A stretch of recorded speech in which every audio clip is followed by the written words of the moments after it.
Siddiqui media کے ساتھ وابستہ رہنے والے معزز دوستو، السلام علیکم۔ ناظرین، المقدس، القدس اور یروشلم ایک ہی شہر کے کئی نام ہیں۔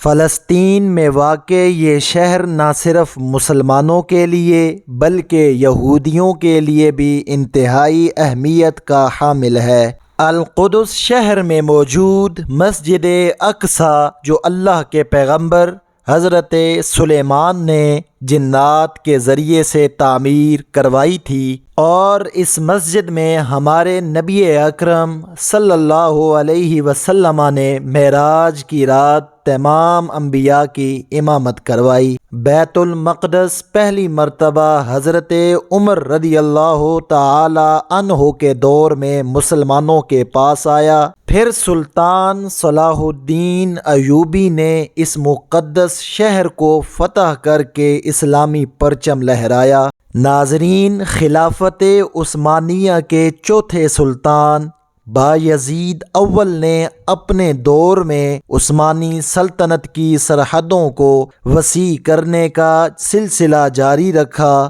یہاں تک کہ ترک فوجیں القدس میں جا پہنچیں اور رومن فوج کے ساتھ مقابلہ ہوا اور رومن فوج کو شکست کا سامنا کرنا پڑا۔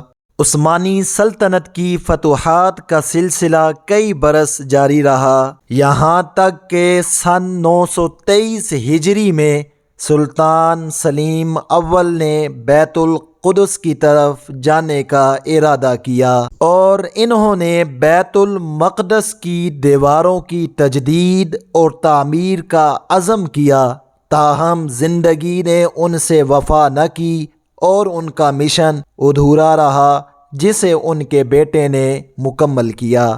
خلافت عثمانیہ کے آخری عہد میں بیت المقدس میں بد انتظامی عام ہو گئی تھی۔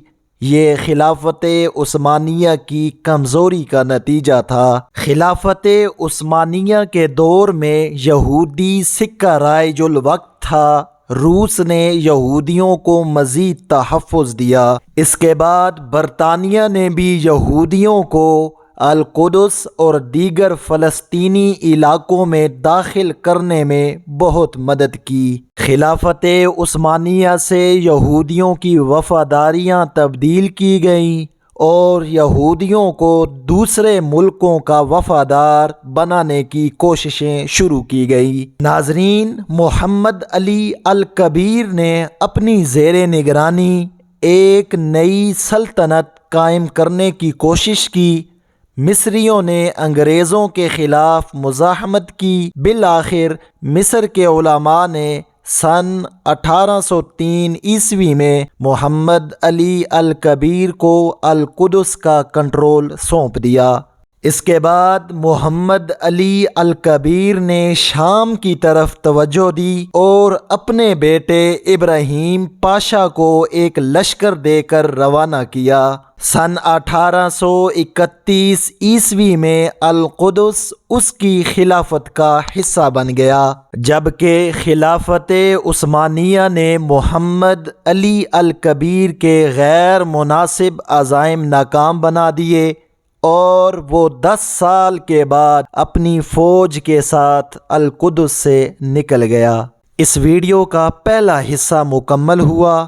دوسرے اور آخری حصے کو دیکھنے کے لیے ہمارے چینل پر موجود دوسری ویڈیو کو ضرور دیکھیں۔